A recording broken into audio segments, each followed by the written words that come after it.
video, we're going to discuss a new series called Credit Score Explained.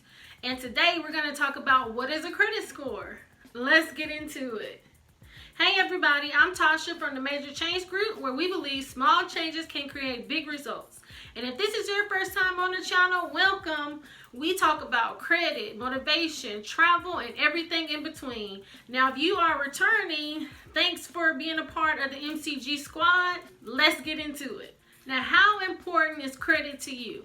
Drop down in the comments and let me know, how important is your credit score to you? We use credit to get a mortgage, a car, start a business. I like to use credit to do credit card churning so I can get the points, cash back, travel. There are so many levels to credit. Throughout the series, I'm going to let you know more of my thoughts on credit, but today we're going to talk about what is a credit score. Your credit score ranges from a 300 to an 850, and it really just gives your creditors a snapshot to say, are you going to pay your debts? Really, that's all it is. How good are you with your credit? I mean, in a nutshell. Now, your credit score is made up of 5 parts. You have your payment history, you have your credit utilization, you have the length of your credit, you have new credit, and you have types of credit. And so each one of those has a percentage attached to it, and we're going to get into each one of those levels. Now, the first and most important is your payment history, and this is 35% of your credit score. And I would say the easiest thing that you can control out of all of them. Now, this is about what, 255 of your points on your credit score. Now, let's say you are a person that's kind of busy or you forget. You might want to consider doing auto pay on your bills, or you can do bill pay, and let's say bi-weekly or monthly, you can set them up within your bank through your bill pay and go ahead and set those bills up. I only have one account, and that's my State Farm, that it automatically comes out of my account. And my Verizon, it was trying to do something and it wanted me to do auto pay. Now, I probably could do it because I actually have several different checking accounts. I want to say I have maybe like 5 checking accounts. And if you want more information on why I have so many checking accounts, let me know in the comments and I can make a video about it. But I have several different checking accounts. So technically, if I wanted to set up auto pay for that account, I could go ahead and do that because I could just put it in that checking account and make sure that I have the money. That's how I do the State Farm. I don't have it in my main account where I have my check going in there. I have it in a separate account, and then I just make sure I put the money in there. Now, the only reason that I don't set up auto pay for my other bills is because I use my credit card like my debit card, and I pay all of the bills except for my student loans, my mortgage, and my car note to pay the bills. And then I pay those 3 with my bill pay. Now, last year I had opened up like 3 or 4 or maybe even a little bit more credit cards.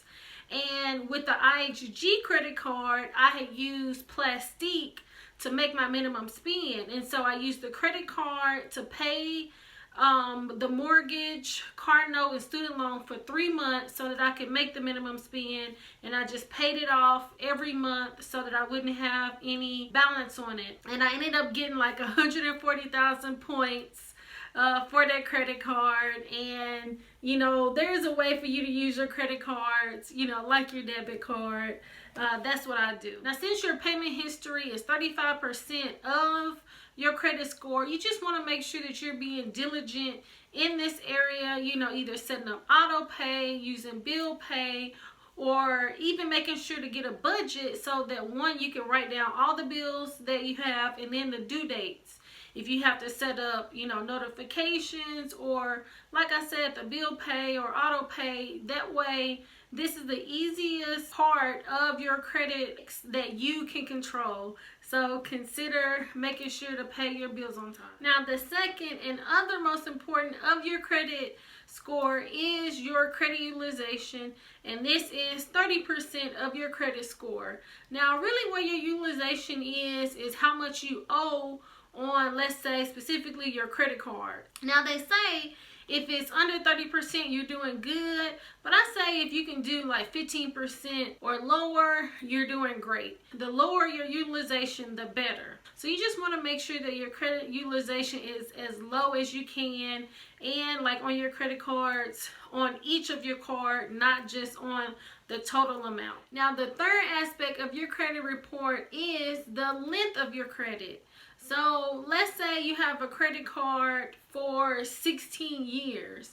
That's going to be an extended amount of credit history where your creditors can say, okay, this person has had credit for this long, and then we can see, is the payment history good, is the utilization good, so on and so forth. So I say don't cut the credit card.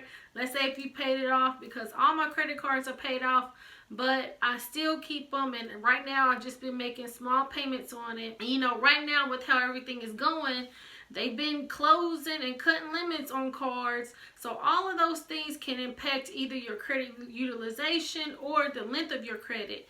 Now, one of the credit cards that they had cut off, I had a Bank of America card that they cut off because I have 2 Bank of America cards. Now I only have 1, and I want to say that I had it probably like 15 years or so, but the longest card that I've had is 16 years.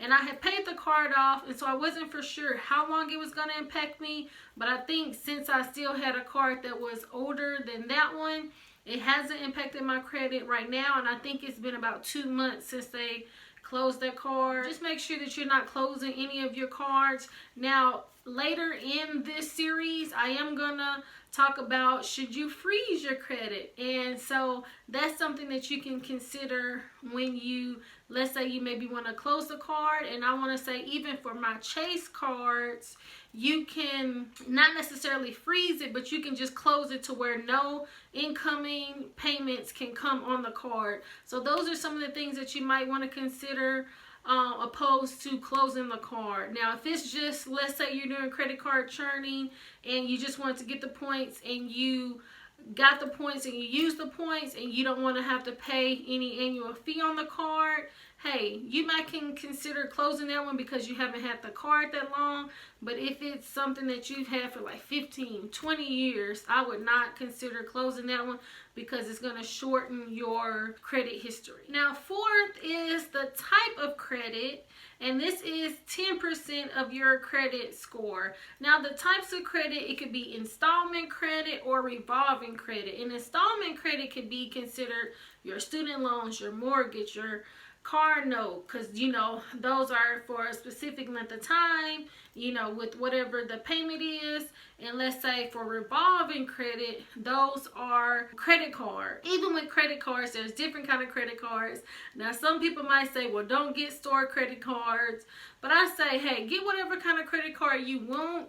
Just make sure that you're paying it off at the end of the month, because I know with store credit cards, those interest rates are like 26%. Now, I know when I was in college, I had a Limited card, I had a Zales card, I had a JCPenney's card because I worked at JCPenney's forever. I had so many different store credit cards.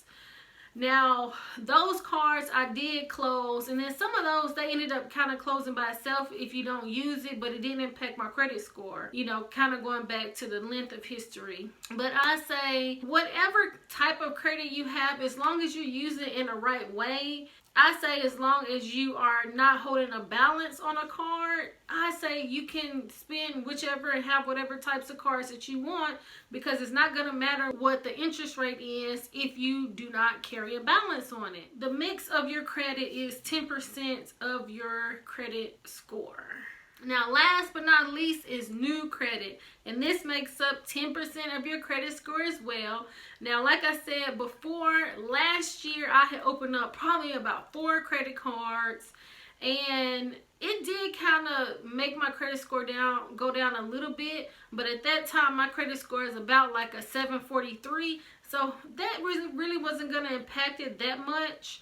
But you might want to consider either opening your cards around the same time, because it usually stays on your credit report for about a year, because you just want to make sure that you're limiting the inquiries on your credit report, because I want to say anything over 4 per year can impact your credit score. So just keep that in mind when you are considering opening new credit. Now, I know that was a lot of information, but it's important to understand your credit score.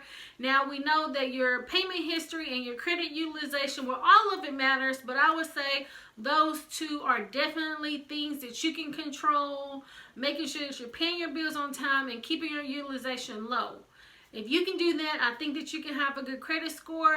I would say about a 720 is a good credit score, but everybody has a different aspect of that. I kind of wanted to get an 800 credit score, but right now I'm okay with the credit score that I have. And now in this series, we're going to talk about several different areas of your credit score, such as credit bureaus, should you freeze your credit, how to build credit, so on and so forth.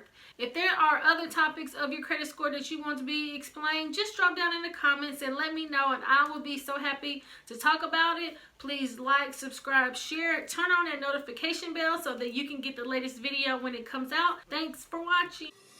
It's not a game.